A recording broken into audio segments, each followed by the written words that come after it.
Welcome back to the Energy Fix. Thank you so much for being here and for showing up and doing this work together. I am so excited to have you back into this conversation. Now, a quick heads up before we really jump in.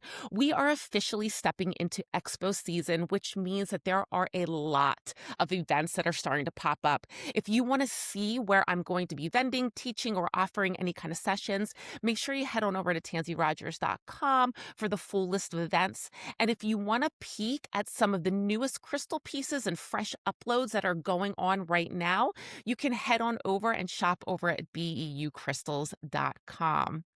All right. Today, we are talking about something we don't pay much attention to until it's driving us completely crazy, or until we start to get older and maybe notice that there are things shifting, and that is our eyes. Screen fatigue, dry eye, makeup that is quietly irritating your lids, and why so many people are using eye drops all the time. It can feel frustrating, it can feel miserable, and honestly, you may not even notice that it's becoming an issue until you notice it's becoming an issue. My guest today is Dr. Pam Theroit. She is an optometrist, an author, and dry eye specialist based in Louisiana. She leads the Dry Eye Relief Center at Lusk Eye Specialists, and her work is all about practical long-term relief because dry eye isn't just annoying. It affects focus and sleep and mood and quality of life. I'm excited to get into this conversation with Dr. Pam. All right, let's dive in. Dr. Pam, thank you so much for being here today. Thanks for having me. I'm excited to be here.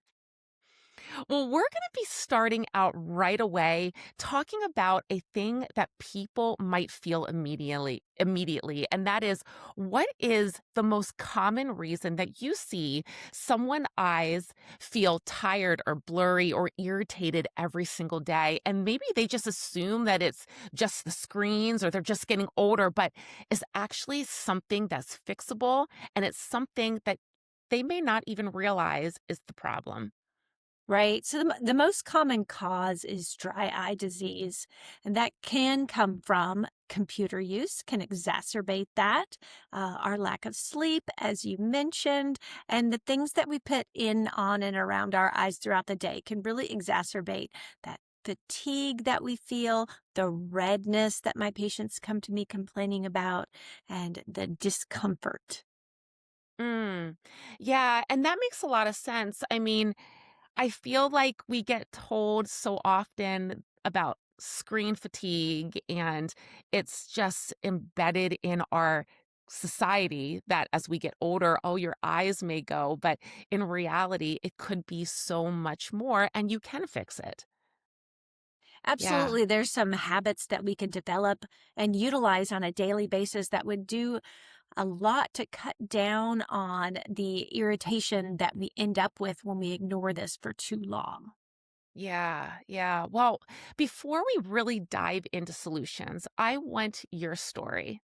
When did dry eye become personal for you? What did it change in your daily life and made you go, okay, I have to really figure this out for real? I'm I'm inspired to make an impact. So for me personally, I was in my late 20s. I had just graduated from optometry school, and my then boyfriend, now husband, and I moved to New Mexico. So the high desert where it's quite dry, at an altitude that also uh, relates to how dry the air is. And I started doing a lot of exercise outdoors. It's a beautiful place where you can be outdoors 365 days of the year. And I decided I was really going to enjoy that living in a new area. And I was outside all the time. And it just started with contact lens irritation. So I wasn't able to wear my contacts throughout the day. I'd find myself clawing at my eyes, trying to pull them out while I'm driving home from work. And it built from there, a little bit less time that I was comfortable wearing my contacts, and a little bit less and a little bit less, to the point where, maybe I was not wearing my contacts on the weekends, or I wasn't wearing them until I was ready to go to work. And then as soon as I got home from work, I was taking them out again. So these changes can happen so subtly and so slowly that if you're not paying attention to them, you don't realize that you went from 1 year, you're wearing your contact lenses most days, to 2 years later, you're only wearing them out to dinner for date night, right? And so this insidious movement of the dryness and the irritation of your eyes, and suddenly you are a completely different wearer of the contact lenses. That's definitely how it started for me. And I noticed also that my patients were coming in and complaining about their dry eyes more and more. Now, this year is my 20th year in practice. So I'm talking about something that happened about 19 years ago.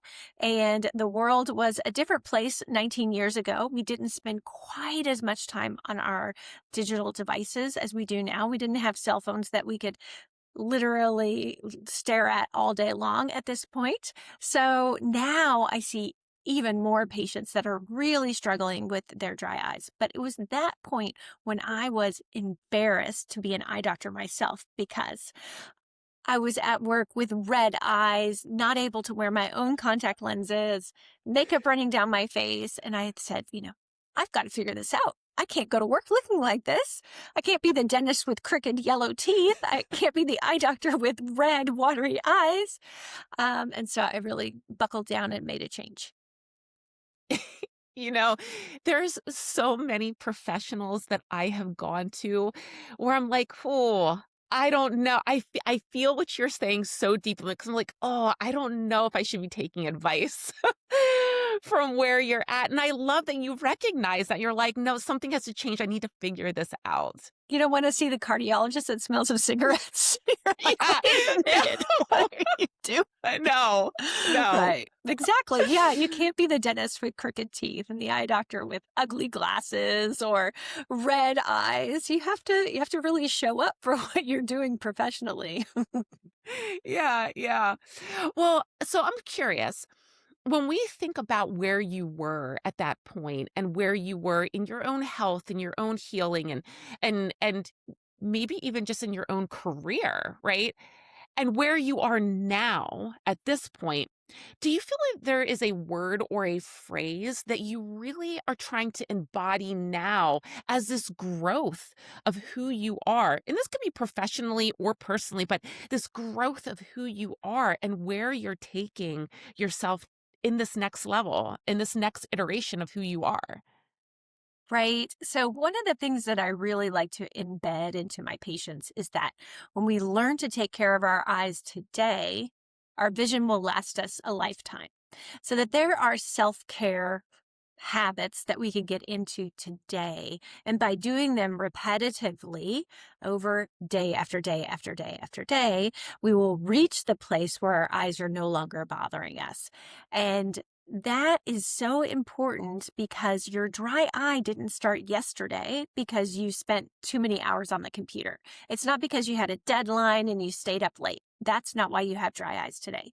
It's because for the past 20 years, we've spent more and more and more time on our screens, and we've slathered our eyes with cosmetics that had toxins in them. And we didn't know that tight lining our eyes or wearing false lashes was actually causing structural damage to our eyes. And ta-da!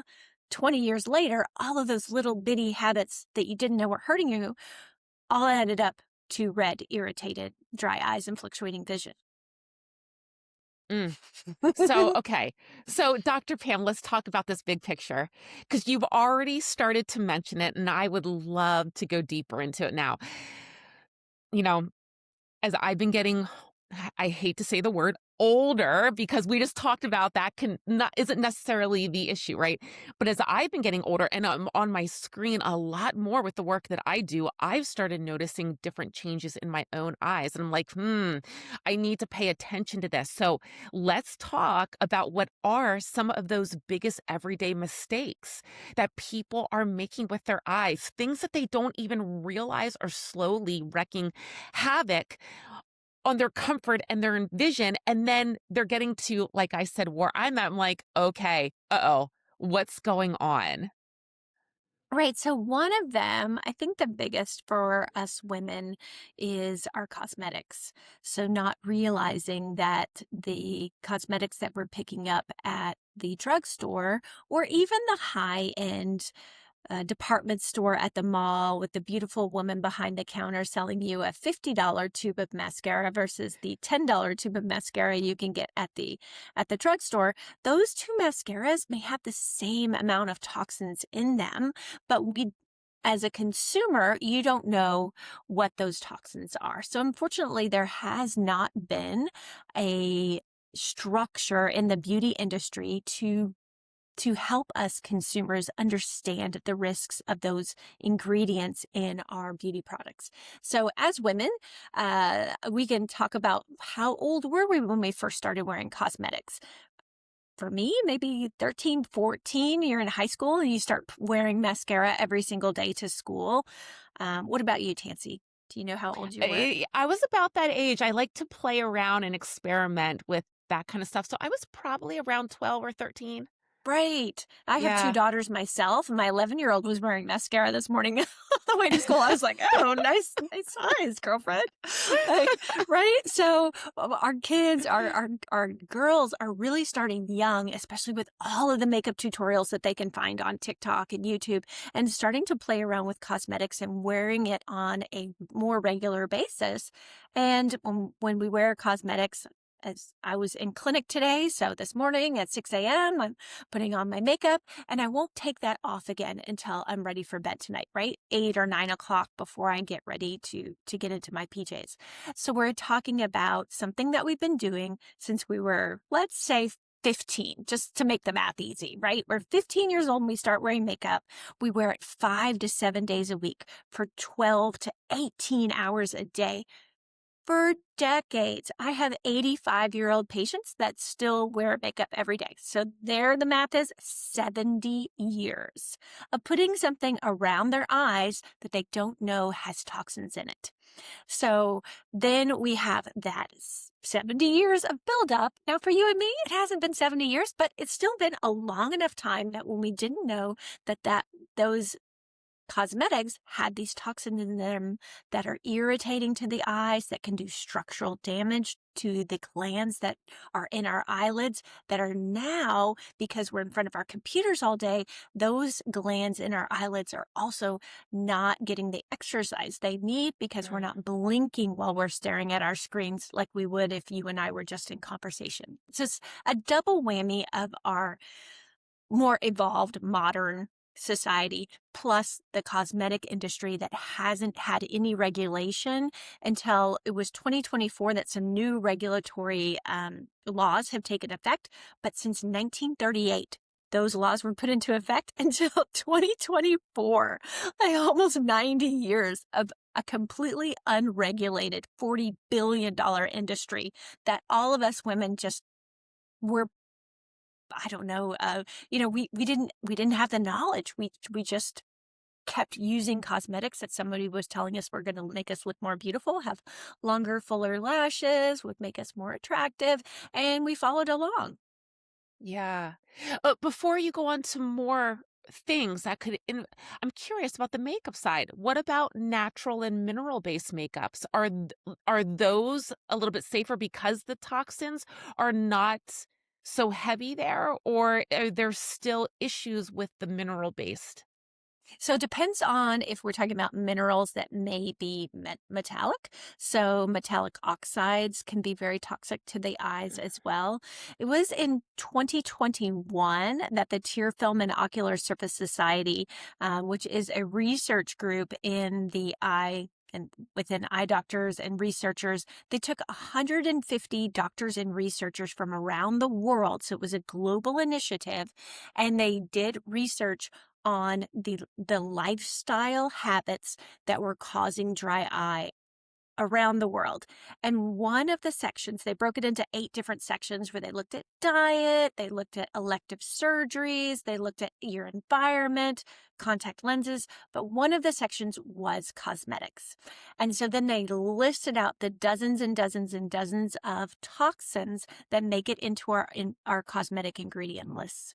So there are tools that we can use to know which cosmetics are healthy for our eyes. And of course, I have cosmetics that I recommend to my patients, and I'll let you know how to get that list of cosmetics when we get towards the end.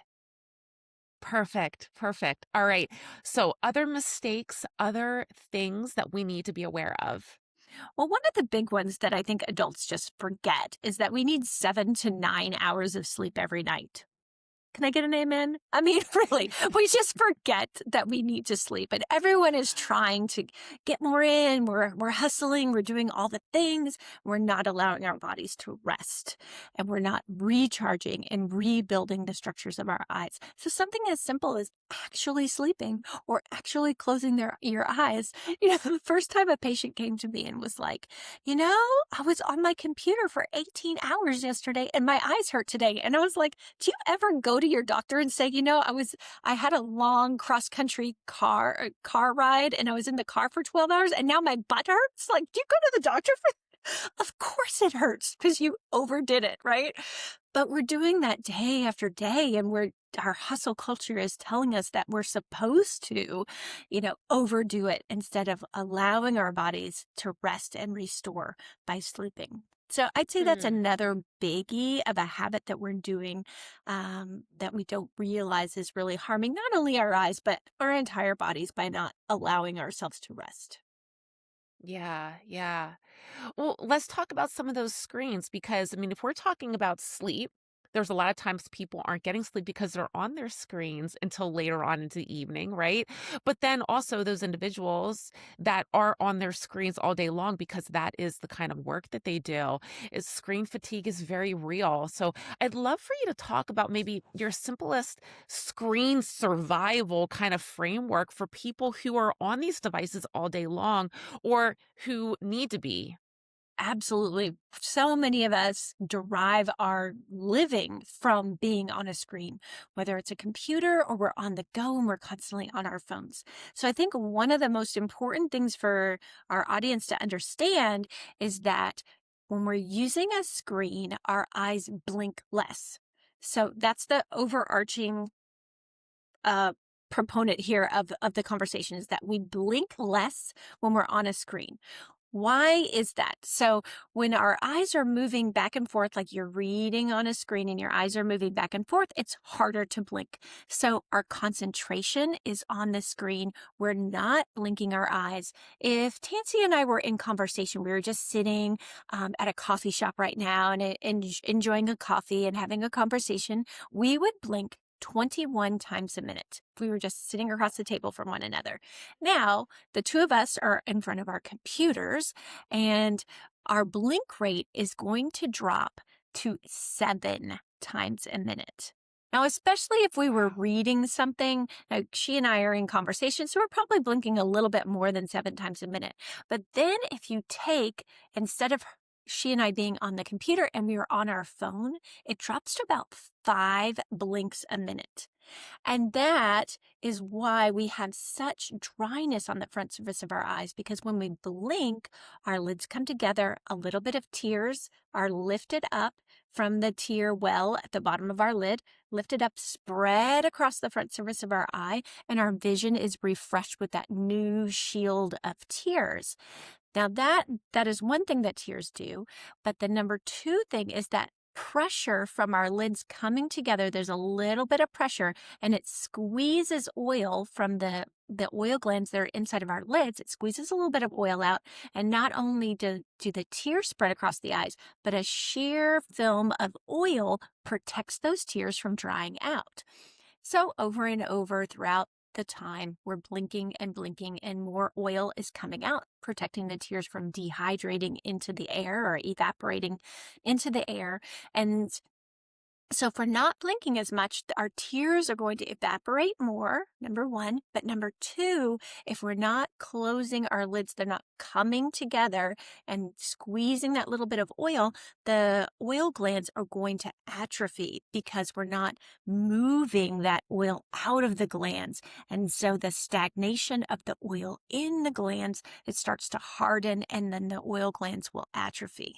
Ah, it's a lot to take in, but it's all from us not blinking the way we would if we weren't on these screens. Oh, that is so fascinating. Fascinating. And okay, I have so many questions about this, but one question, when we talk about dry eye, you say that it can affect obviously our sleep and our focus, but I would love to also talk about how it affects our mood. So can we talk about all like how is that dry eye when we get to that point? How is it actually affecting our quality of life and the way that we're living and experiencing our everyday? Right. So this is such a problem that so many of my patients come to where they're at the point where they feel like they're not themselves anymore because either their eyes are red and watery and they feel like they can't be in public the way that they look. They're hiding behind either glasses or sunglasses because they're embarrassed about the way they look, or they're struggling with keeping up with things at work, meeting work deadlines because their vision is fluctuating so much with the dryness that things are coming in and out of clarity, especially when we're on our digital devices. That clarity is such an important piece of it.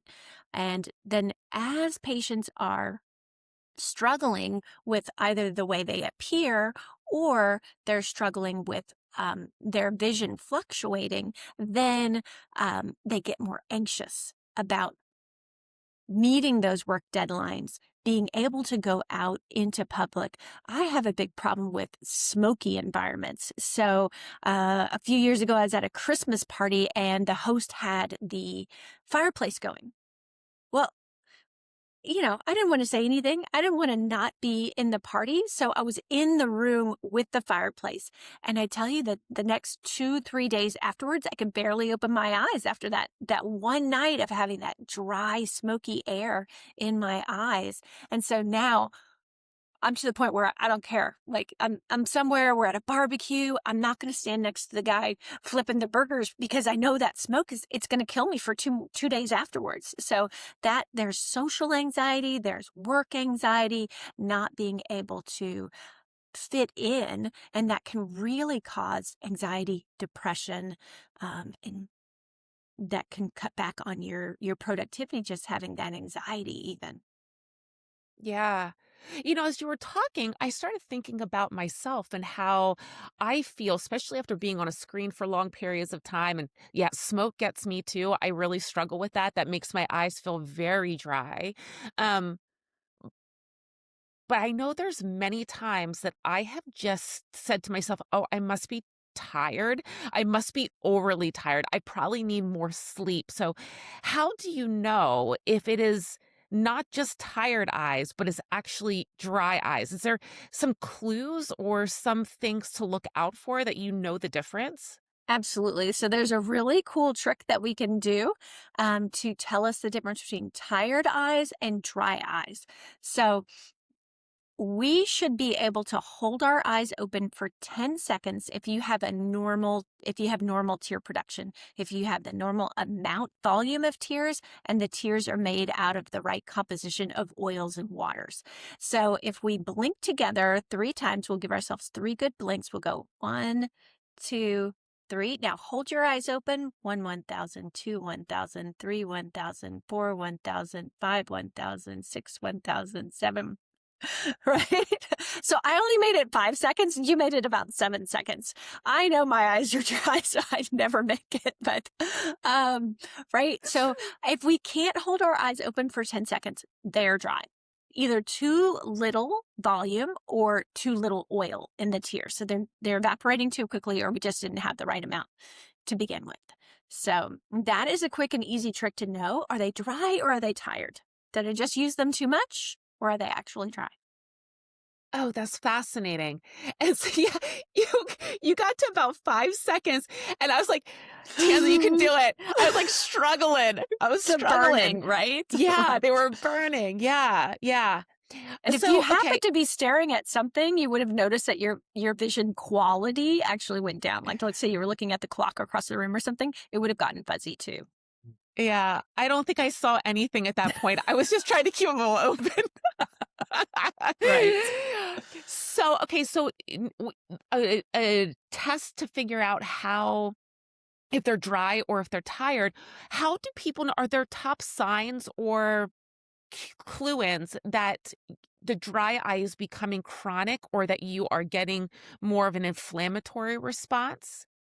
Absolutely. I think that if you're reaching for artificial tears more than 4 times a day, that is a good clue that you're substituting with something that is easy to get a hold of. You're getting some artificial tears over the counter and you're using them more than 4 times a day. You need help. You need to go to the eye doctor and you need to get prescription medication or an in-office procedure. Someone needs to figure out why your eyes are so dry because it could be a myriad of problems. It might not just be screen time, but it could be a medication you're taking. Maybe you just it's springtime and you started taking an antihistamine and you don't know it, but your antihistamine is decreasing your tear production. And so seeing an eye care professional, finding out what it is that is causing this problem, because usually with dry eyes, it's multiple things happening at once that's going Mm, to lead to that problem. that's so interesting about the antihistamines. I did not realize that that was connected and could cause dry eye. Absolutely. Yeah, there's a lot of medications, including blood pressure medications, hormones, birth control pills, anti-pain, so even taking ibuprofen or a prescription pain medication, and antihistamines are really at the top of the chart. And most of us don't realize that antacids have an antihistamine in them. So if you're taking a prescription for heartburn, it could also have that histamine response. So Wow. there's tons of medications that could be causing a decrease in tear production. So, if somebody is on one of these medications specifically for health reasons, or it's something that they do not want to come off of, how can somebody offset some of the dry eye Risk issue? factors, right. So if Yeah. say there's a antidepressant that you're taking and you can't get off of it at this point. Antidepressants also decrease your tear production. So or your heart medication and your heart doctor thinks this is just the best medication for you and you can't change it. What are other things that we could do to help you produce more tears? Well, there's prescription medications you can get from your eye doctor. You could substitute with artificial tears. You could use punctal plugs. It's a little device that your eye doctor puts in your lower lid where the tears that you produce drain out of your eye. And by plugging that hole, it keeps more of your tears in your eye so that even though you're producing less, you still feel like you have the right amount of tears in your eyes. So there's lots of things that your eye doctor could do to help you feel more comfortable, even if you couldn't come off of those medications. Yeah. Now, you've mentioned a couple times artificial tears. And so I'm assuming when you say that you mean eye drops, I right? mean, yeah, lubricating Yeah. drops that you Yep. get over the counter. So, eye drops, in your professional opinion, do you feel that that is something that works well? Do you feel that it depends on the brand, or what is your opinion about eye drops? Absolutely. So I have a couple of rules. One would be to get preservative-free artificial tears. Those would come in individual vials, or they would say preservative-free. It's now we have bottled drops in a special preservative-free bottle, but it used to be that they always came in little individual vials if they were preservative-free. So you don't want to be putting any preservatives in your eyes, as I said, more than 4 times a day. So that's the second rule, is that if you're reaching for artificial tears or lubricating drops because your eyes are feeling dry and you're using them more than 4 times a day, you need something more. You need help. Yeah. And when you say that you might need something more, Is there a next best step that is universal, or does that really depend on the individual? Next best step is to schedule an eye exam. We should all be getting an annual eye exam, right? We go to the dentist twice a year to get our teeth cleaned. If they fell out tomorrow, who cares? We could just get new ones. If we don't take care of our eyes, they can't fall out of our head. We can't get to that point where they fall out of our head, because if we get new ones, they don't work the way the old ones do, right? We can get a false eye, but it doesn't see. False teeth still chew. So we spend all this time taking care of our teeth. And even in our society, we teach our children to take care of our teeth from the age that they're 2. As soon as they're old enough to stand up at the sink, we get little Johnny and little Sally to stand up at the sink with a stool, and we have them brushing their 3 teeth at the age of 2. And yet, if those teeth fell out, especially those baby ones, they'll get adult ones, right? And we can teach them how to take care of them then. But we don't take care of our eyes on a daily basis. And there are 4 simple steps that I teach my patients how to take care of their eyes on a daily basis so that we don't allow them to fall out of our heads. Which we're gonna get to. We're gonna get to in one moment. You definitely don't want your eyes to fall out of your head, um, for sure. And we're gonna get to those 4 steps in just a moment. But since we're talking about doctors Mhm, and going to your optometrist, what do if someone decides that that is their next best step, mhm. what should they ask for? Are there certain tests or treatment options, or like how should they approach the situation, or do they just schedule and go in and have the doctor do what they're gonna do? Well, I think scheduling an eye exam is a great idea. If you already have an eye care practitioner that you're seeing, then go ahead and go to your usual eye doctor. When you get there, just let them know that you feel like you're suffering from dry eyes or your eyes aren't as comfortable as they used to be, and the doctor will work them through a series of tests. It might look a lot like your usual eye exam, but they may be asking you some very specific questions about the frequency and the severity of your symptoms, whether they're stinging and burning, feeling dry and scratchy, or is your vision fluctuating.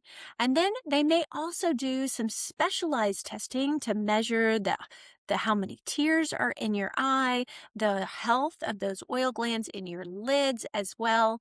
And on the flip side, I'd say if you don't already have an eye care practitioner and you're doing some research to see who might be a great doctor to see in your town, you may want to go to Google and say, eye care practitioner plus dry eye, and with your town, and see what Google tells you. On their website, they may have a specific area that says, we treat these diseases at this clinic, and they may note dry eye, glaucoma, cataracts, macular degeneration, these kinds of things. Then you'll know that you're in the right place. Yeah. And so, as you talk about this, you've said, tell them about dry eye. Is there different kinds of dry eye, different categories, or is it pretty much dry eye is dry eye? Well, it is kind of a strange moniker, right? Calling it dry eye. There are lots of causes of dry eye, but I think if you went to your doctor and told them a myriad of things, my eyes sting and burn, they feel scratchy, I feel like there's something in them all the time, or I'm struggling seeing clearly, especially on the computer, or my vision tends to get worse at the end of the day. These kinds of things will all clue the doctor that there's something going on with your tear film, and that they need to step in with some kind of intervention, some kind of therapy. Okay, yeah. Well, we don't want people to get to that point, right? If we don't have to, right? We want to take in some of the long-term care. And you said that you have a 4-step approach with some simple habits that people can implement. So let's talk about that. What do you recommend? And can you walk us through what that 4-step approach is? Absolutely. So I call them four simple steps, just like we use four things to take care of our teeth every day. We have a toothbrush, toothpaste, floss, and mouthwash. We take care of our hair, shampoo, conditioner, anti-frizz creams. We have all these products that we use specifically to take care of other parts of our bodies. We have face wash, toner, moisturizer, sunscreen, right? We know how to take care of our bodies. We just haven't been taught how to take care of our eyes. But because the eye area is delicate and sensitive, we do need to use specialized products to take care of our eyes. So the first one, as we've mentioned about 100 times now on this podcast, artificial tears or lubricating drops. If you go to your local drugstore or grocery store, you'll see a whole aisle of products. And I've told you, you want to make sure you get something that's preservative free so that you could use it, whether you use it once, twice, or 42 times a day. Preservative free is the way to go. Now, the second step is to cleanse your lids and lashes. If you're a woman, you're wearing eye makeup some of the time, I imagine, and you want to make sure you're removing your eye makeup every night before you go to bed and follow that up with a lid and lash cleanser. Now, if you're back at that aisle at the grocery store or drugstore, there'll be artificial tears and lid and lash cleansers. They come as individual wipes that you can use to cleanse the lids and lashes, foaming cleansers, or even a antiseptic spray to keep the bacteria from growing around on our lids and lashes. So using a very specific cleanser that is formulated for the eyes.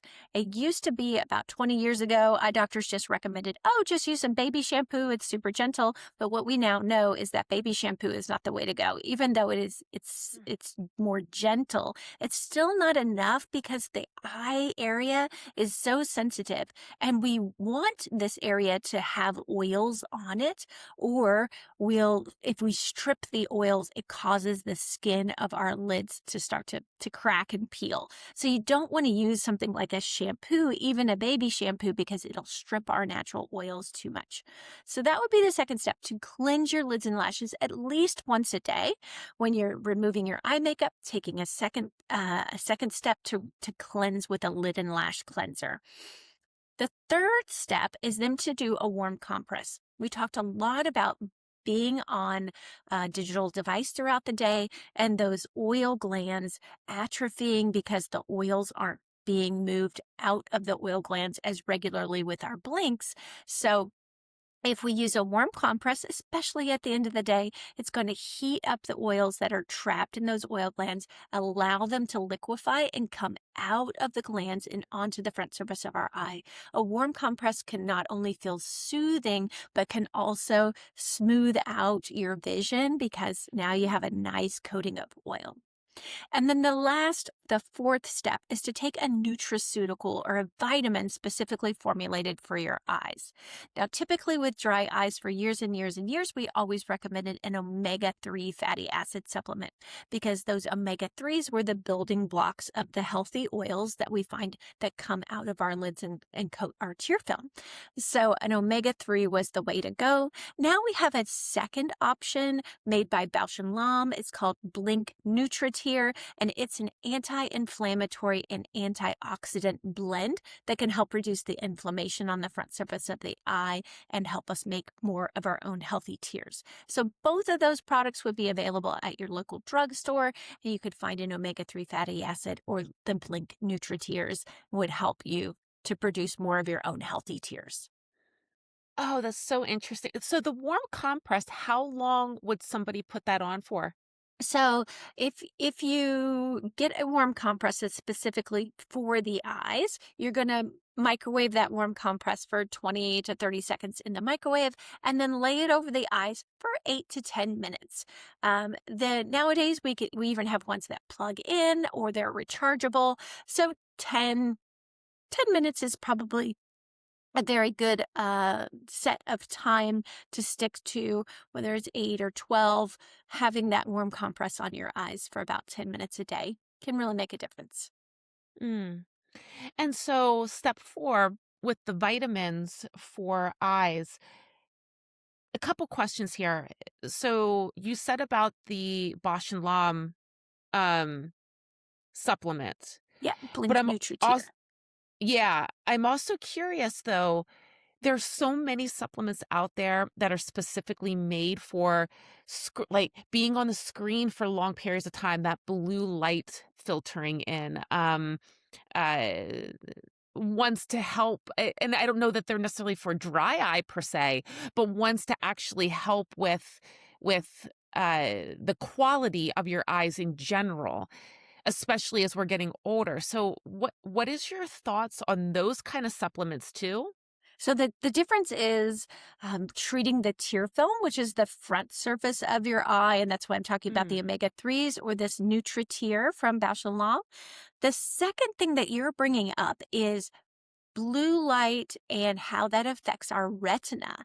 So our retina is the most active part of our eye. It's actually in the back of our eye, and that's where the light is concentrated. And the signal of how we see is sent from the retina to the brain via the optic nerve.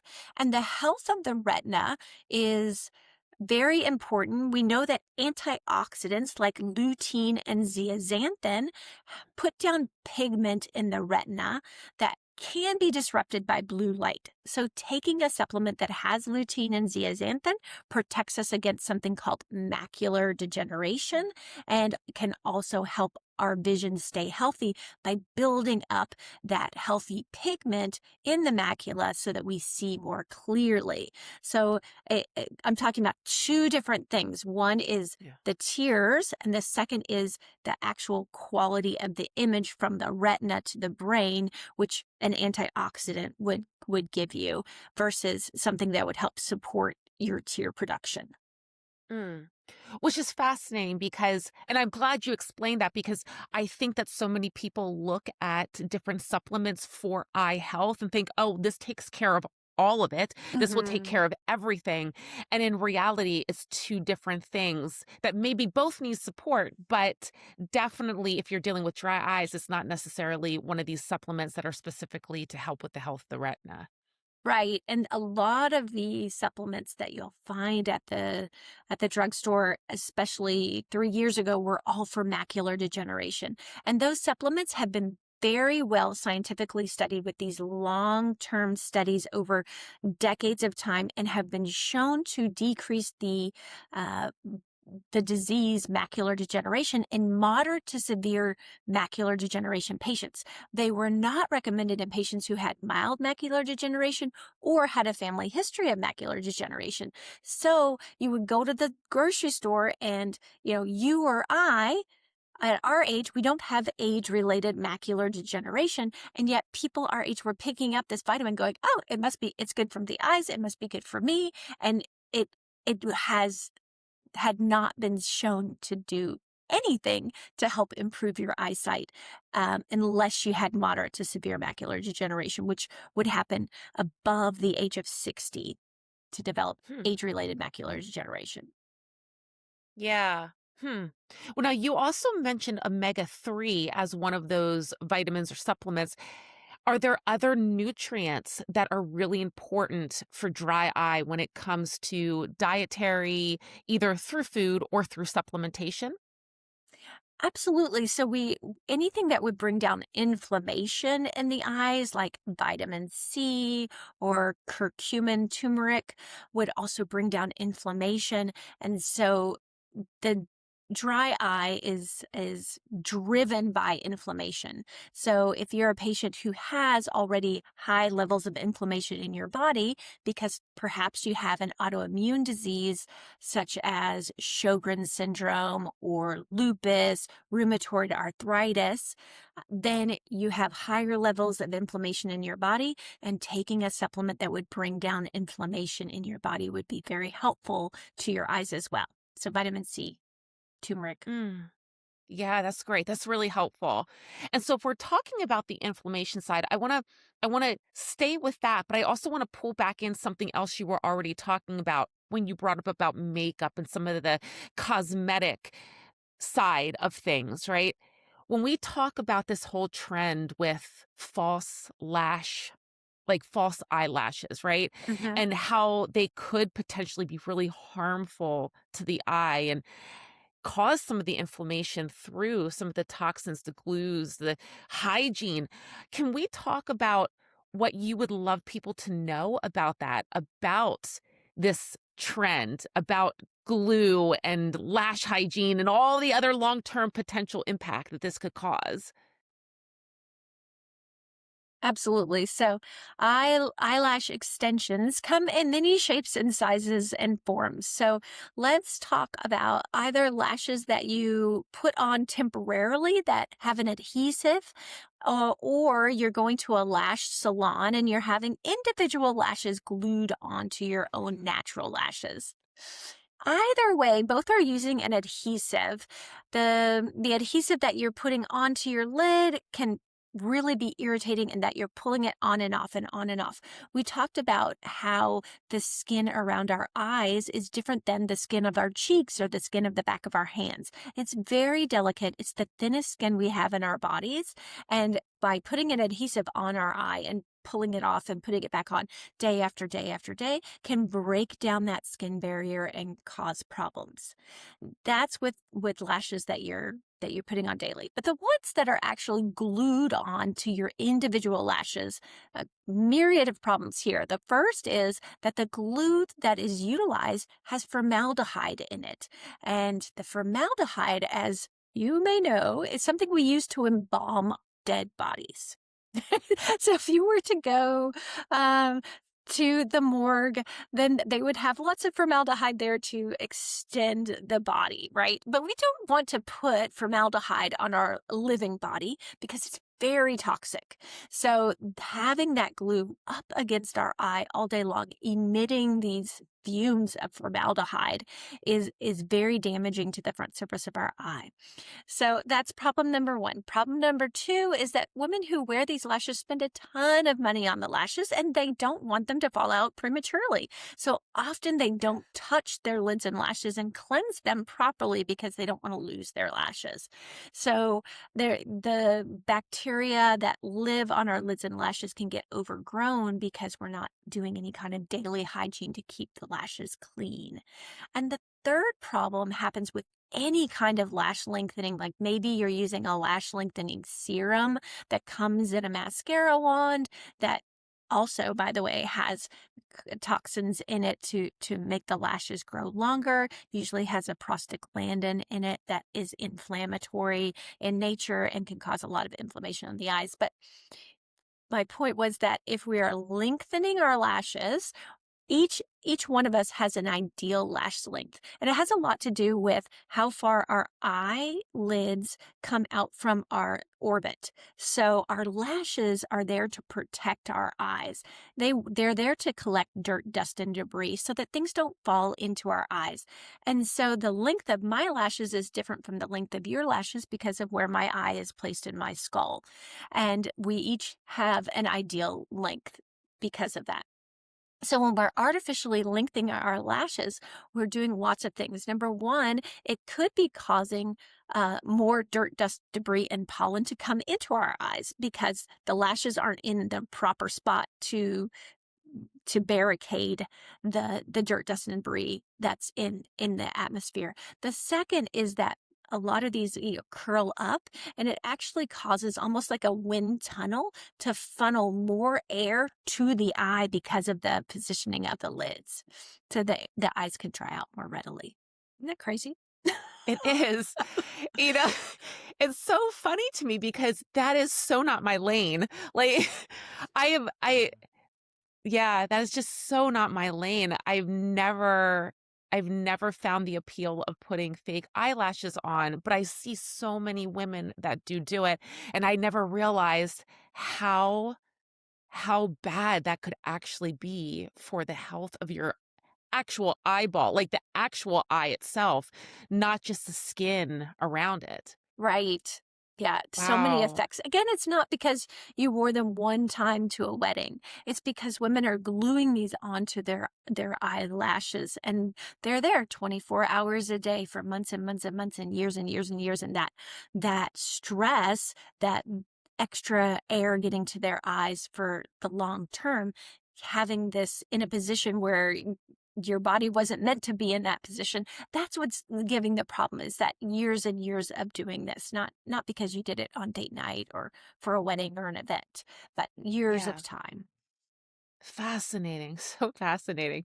All I could think about, as you were saying about the formaldehyde, is how so many eyelashes will last forever. Will last for absolutely ever. Wow, wow. Right. So Dr. Pam, I would love to know what are just a few.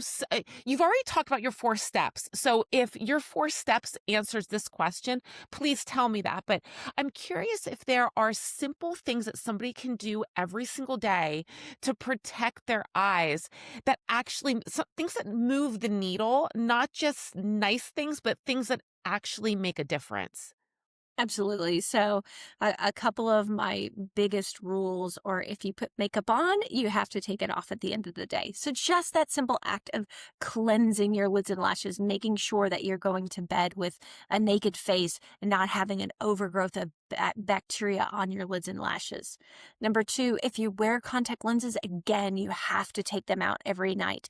You don't want to sleep with your contact lenses on. You're going to create more inflammation, less oxygen getting to the eye, and um, breeding ground for bacteria that may have gotten underneath the contact lens and can cause significant infections. And then let's just give you a couple of tips about our digital devices. They're so present these days.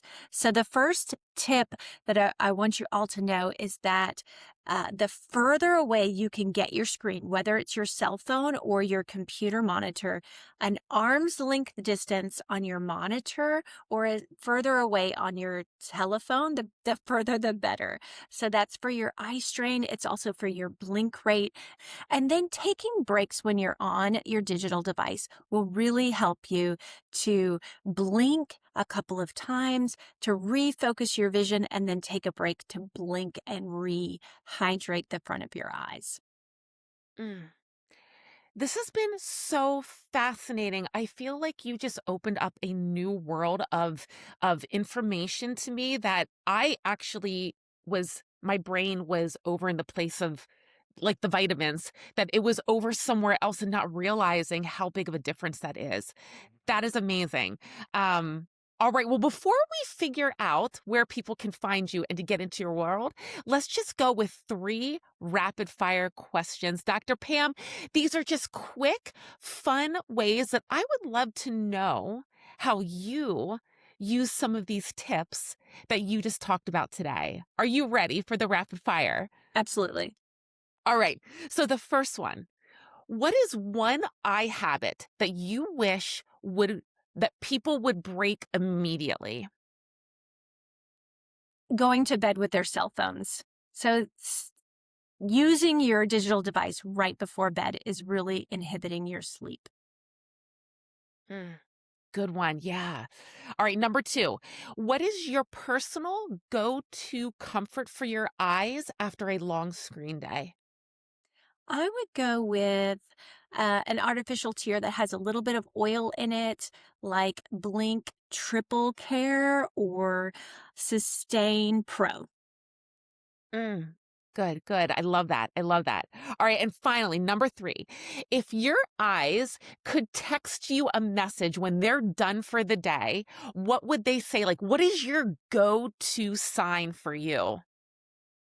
It's definitely stinging and burning. So when they start to sting and burn, it's time for me to take a break, to do some significant blinks, to make sure that I've cleaned my lids and lashes, maybe put that warm compress on and give my Mm, eyes a rest.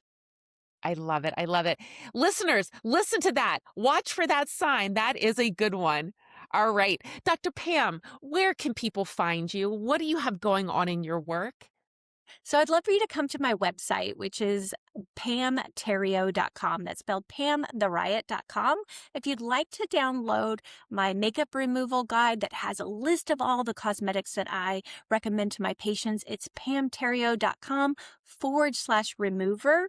Or if you'd like more tips on how to use your digital devices, you can go to pamtherio.com/phone. And as always, all of those links will be down in the show notes to make it easy access for you to get into Dr. Pam's world. All right. Do you have any last words that you would like to lay on the hearts of the listeners for today? When you learn to take care of your eyes today, your vision will last you a lifetime. Thanks so much.